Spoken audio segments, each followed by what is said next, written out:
नमस्कार साथियों, स्वागत है आपका सिविल लक्ष्य अकेडमी के Chhattisgarh daily current affairs programme में। जीएसटी परिषद की 49वीं बैठक कहाँ आयोजित की गई? तो इसका सही जवाब है नई दिल्ली में। तो नई दिल्ली में जीएसटी परिषद की 49वीं बैठक आयोजित की गई। इसकी अध्यक्षता निर्मला सीतारमण जी ने की थी, जो कि भारत की वित्त मंत्री हैं। पंडित रविशंकर शुक्ल यूनिवर्सिटी के नए कुलपति कौन बने हैं? तो इसका सही जवाब है प्रोफेसर सच्चिदानंद सिन्हा नए कुलपति बने हैं। पूर्व में राम मनोहर लोहिया अवध यूनिवर्सिटी के ये प्रोफेसर थे, है ना। विश्वविद्यालय अधिनियम 1973 की धारा 13 की उपधारा 1 की शक्तियों का प्रयोग करके राज्यपाल ने इन्हें पंडित रविशंकर शुक्ल यूनिवर्सिटी का कुलपति बना दिया है।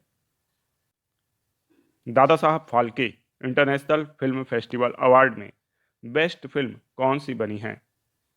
तो इसका सही जवाब है द कश्मीर फाइल्स। तो the Kashmir files best film चुनी गई है। बेस्ट डायरेक्टर आर बाल्की चुने गए हैं, जिन्होंने चुप जो पिक्चर है उसे बनाई थी। मोहम्मद मोस्ट प्रोमिनेंट एक्टर जो हैं वो ऋषभ शेट्टी, जो कंटारा के एक्टर हैं, वो बने हैं। और जो बेस्ट एक्टर हैं रणबीर कपूर ब्रह्मास्त्र मूवी के लिए चुने गए हैं। Dada Saheb Phalke international film festival award की घोषणा ये स्थापित किया जा रहा है 2012 में हुई थी और 2016 में इसे स्थापित कर दिया गया। तो इसे आपको याद रखना है, ठीक है। सबसे ऊंची फ्रोजन लेक मैराथन कहाँ आयोजित की गई है? तो इसका सही जवाब है लद्दाख में। तो लद्दाख में सबसे ऊंची फ्रोजन लेक मैराथन का आयोजन किया गया। ये पैंगोंग सो लेक में किया गया। तो पैंगोंग सो लेक जो है, इसका 1/3 हिस्सा भारत के पास, जबकि 2/3 हिस्सा चाइना के पास है, ठीक है। और इस लेक में ये मैराथन हुई, जो कि दुनिया की सबसे ऊंची फ्रोजन लेक मैराथन के नाम से प्रसिद्ध है, ठीक है। आपको ये याद रखना, फ्रोजन लेक जो है ये आपकी पेंगोंग सू, यहीं पे भारत और चीन का स्टैंड ऑफ हुआ था। जो 3 स्थान थे, गलवान घाटी और पेंगोंग सू लेक, है ना।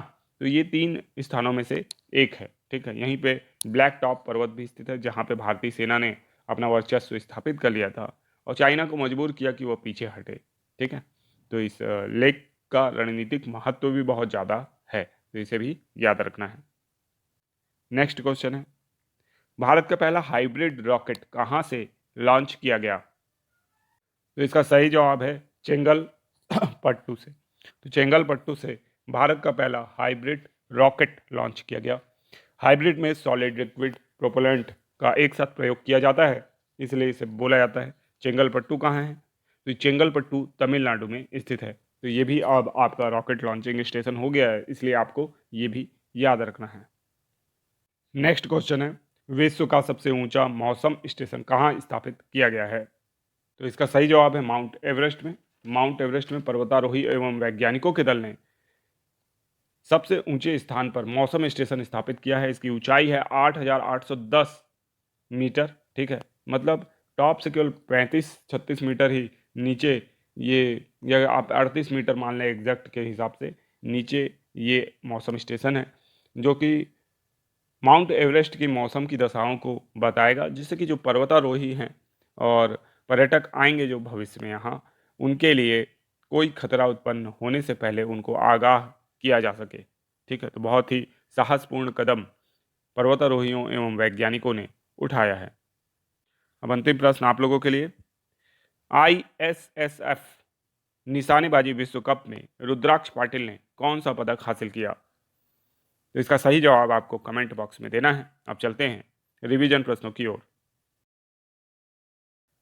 पहला प्रश्न है, Chhattisgarh SDG district progress report online monitoring tools SDG dashboard में प्रथम स्थान पर कौन सा जिला रहा है?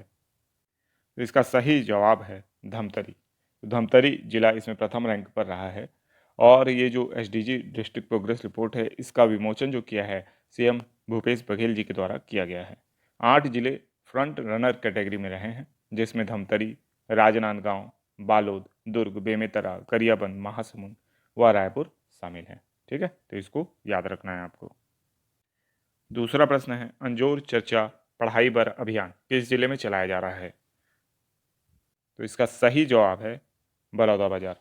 तो अंजोर चर्चा पढ़ाई बर अभियान जो है यह बलौदाबाजार जिले में चलाया जा रहा है। ये जो छात्रावास में जो छात्र रहते हैं उनकी काउंसलिंग, उनकी कैरियर काउंसलिंग, उनको सही दिशा और दशा प्रोवाइड कराना इसका उद्देश्य है। ठीक है, और ये वहाँ के जिला प्रशासन के द्वारा अर्थात कलेक्ट्रेट के द्वारा संचालित किया जा रहा है, ये भी आपको याद रखना है।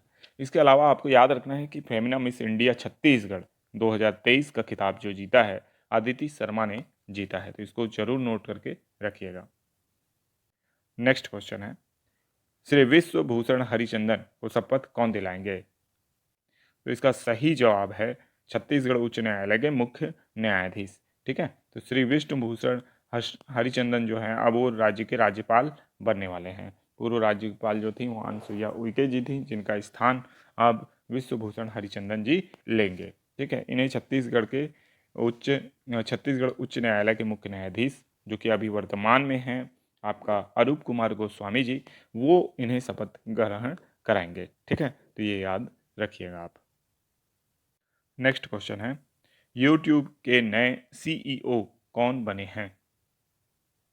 तो इसका सही जवाब है नील मोहन। तो नील मोहन जी जो कि भारतीय मूल के हैं, इन्होंने यूट्यूब के नए सीईओ का पदभार ग्रहण किया है।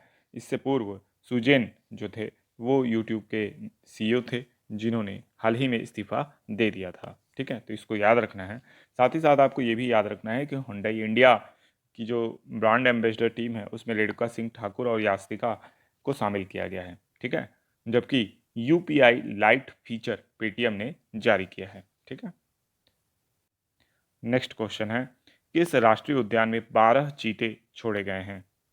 तो इसका सही जवाब है कुनो राष्ट्रीय उद्यान। कुनो राष्ट्रीय उद्यान में 12 चीते छोड़े गए हैं जो कि दक्षिण अफ्रीका से लाए गए हैं। ठीक है, इससे पहले नामीबिया से लाए गए 7 चीते भी कहाँ छोड़े गए थे? कुनो राष्ट्रीय उद्यान में। गौरतलब है चीता जो है वो एक अलग प्राणी है जो विश्व में सबसे तेज दौड़ने वाला स्थलीय प्राणी है। ठीक है, दौड़ने में इसकी रफ्तार बहुत तेज है। जो भारतीय चीता था, जिसको माना जाता है कि वो विलुप्त कोरिया जिले में हुआ था, छत्तीसगढ़ के कोरिया जिले में। ठीक है, गुरु घासीदास राष्ट्रीय उद्यान में रामानुज प्रताप सिंह देव की गोलियों का शिकार बना था ये चीता। ठीक है, और 1947-48 में जो अंतिम चीता था यहाँ मारा गया था। उसके बाद 1952 में चीता को विलुप्त घोषित कर दिया गया था। ठीक है, अब चीता को रिस्टेट किया जा रहा है, पुनः इसको लाया जा रहा है। ठीक है, तो ये अफ्रीका कंटिनेंट से लाया जा रहा है। इसके अलावा अभी एक मार्कबर्ग रोग जो है वो फैल रहा है। तो ये कहाँ फैल रहा है? तो इक्वेडोर है ना, इक्वेटोरियल कंट्रीज़ में फैल रहा है। इक्वेटोरियल कंट्रीज़ में मतलब आप देख लीजिए कि जहाँ से भी विषुवत रेखा गुजरती है ज़्यादातर अफ्रीका में ही ये फैलता है। ठीक है, तो इसको याद रखना है। ठीक है, जबकि HLFT-42 जो है ये HAL द्वारा डिजाइन सुपरसोनिक जेट ट्रेनर है। ठीक है, इन दोनों ही बातों